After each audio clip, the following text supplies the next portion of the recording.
Students, today's class for class 11th और chapter कर रहे हैं हम 10 स्ट्रेट लाइन एक्सरसाइज 10.2 का क्वेश्चन नंबर 14 पे बात करेंगे आज। क्या है question number 14? Find equation of line. दो पार्ट है इस क्वेश्चन के। हमें एक लाइन की इक्वेशन बतानी है through the point 02, passing point 02 है, एंड मेकिंग एन एंगल जो है हमें दे रखा है 2π/3 with the positive x-axis. Also find equation of line parallel to it and crossing the y-axis at a distance of 2 unit below the origin.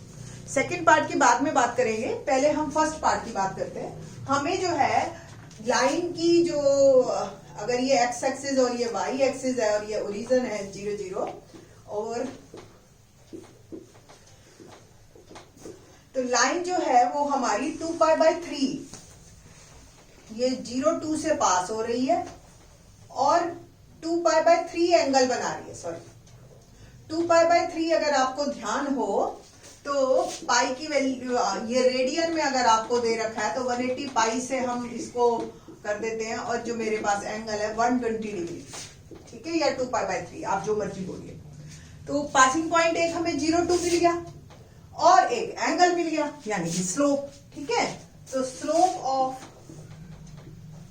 Required line जो पहली question का part है उसमें स्लोप m tan 2π/3 और we can say that pi minus π/3 180 से जब change करते हैं याद है तो tan में ही रहता है और सेकंड क्वाड्रेंट है। आपको याद हो ऐड शुगर टू कॉफी, तो सेकंड क्वाड्रेंट में tan नेगेटिव होता है और पाई से चेंज होगा tan में, तो माइनस tan π/3 और tan π/3 की वैल्यू यानी कि tan 60 की वैल्यू √3 होती है।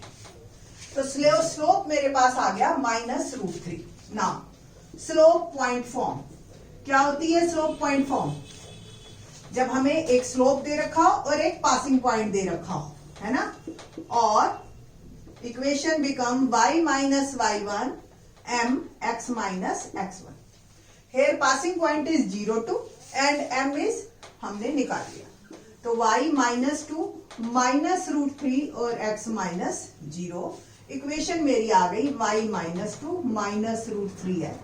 √3x को मैं एक मिनट देखना नीचे आ रहा है, √3x + y = 2, ये मेरी इक्वेशन है, ठीक है जी। तो ये आपका फर्स्ट पार्ट हो गया। अब सेकंड पार्ट की हम बात करते हैं। तो एक लाइन है जो इसी के ही पैरेलल है और वो 2 यूनिट बिलो द ओरिजिन है, y एक्सिस को कट कर दिया। इट मींस वो इस पॉइंट से निकलेगी 0 - 2 और इसके पैरेलल है तो डेफिनेटली स्लोप सेम है ना। तो equation of second line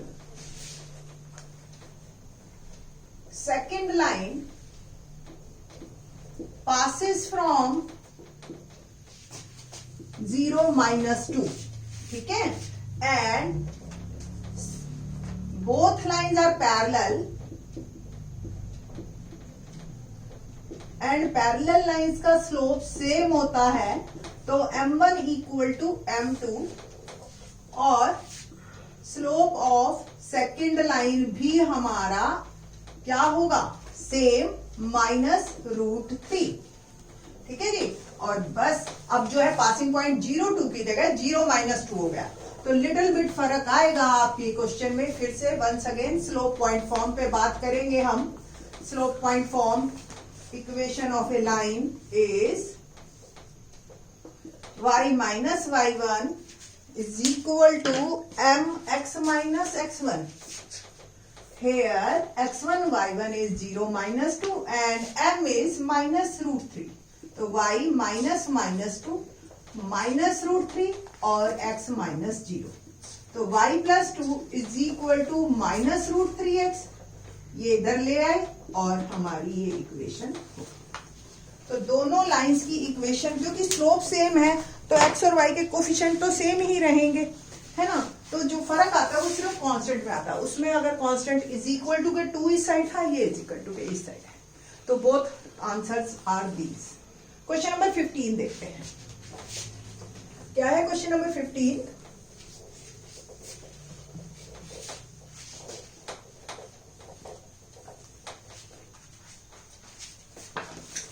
The perpendicular from the origin to a line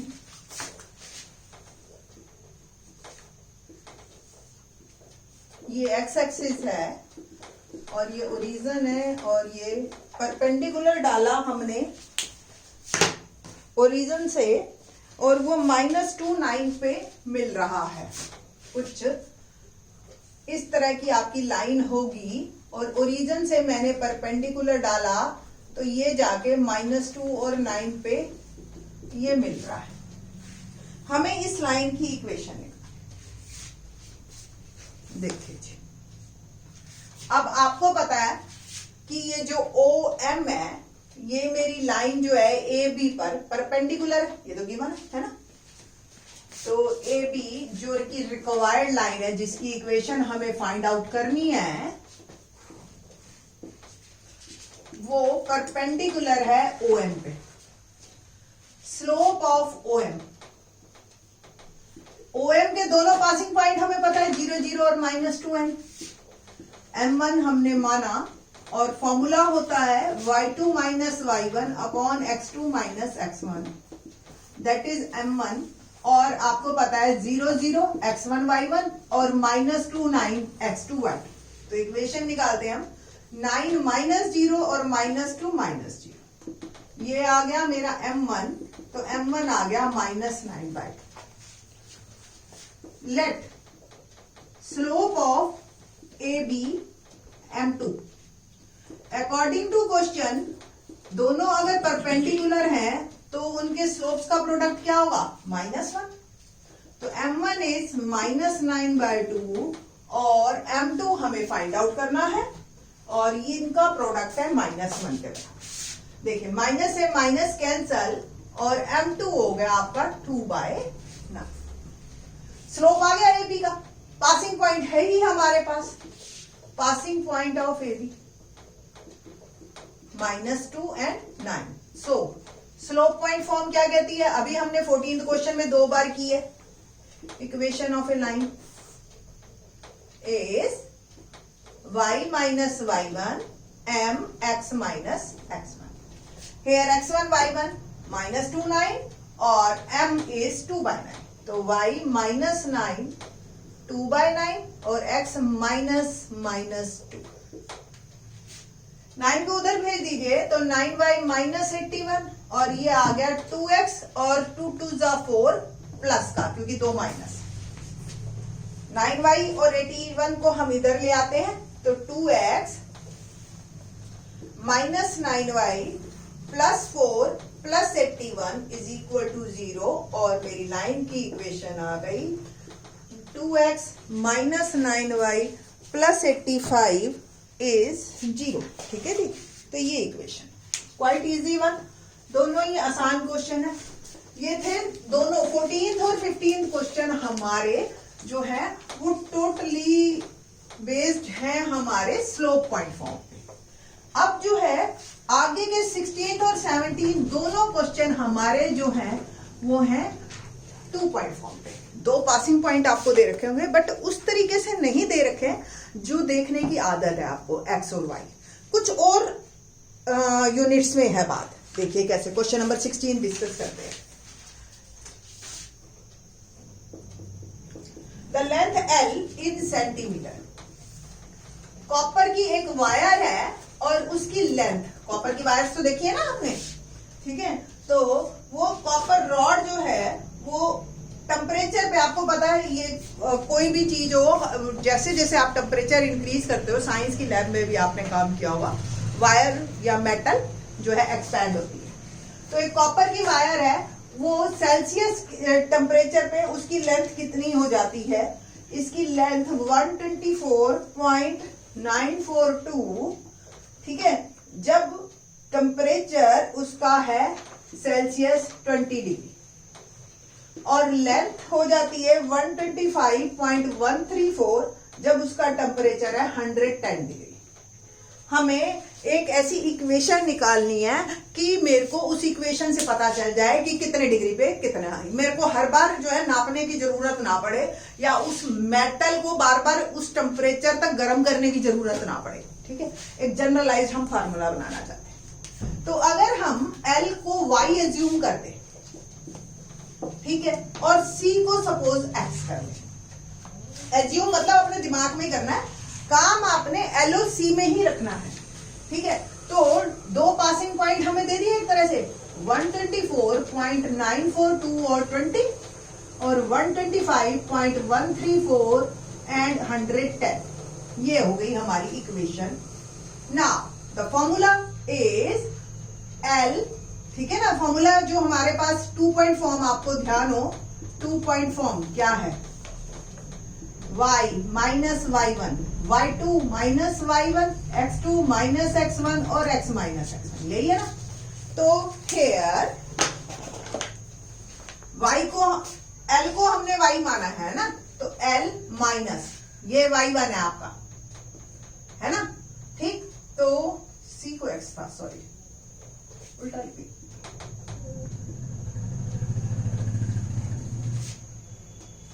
C is 20 और 124.942, ठीक है जी।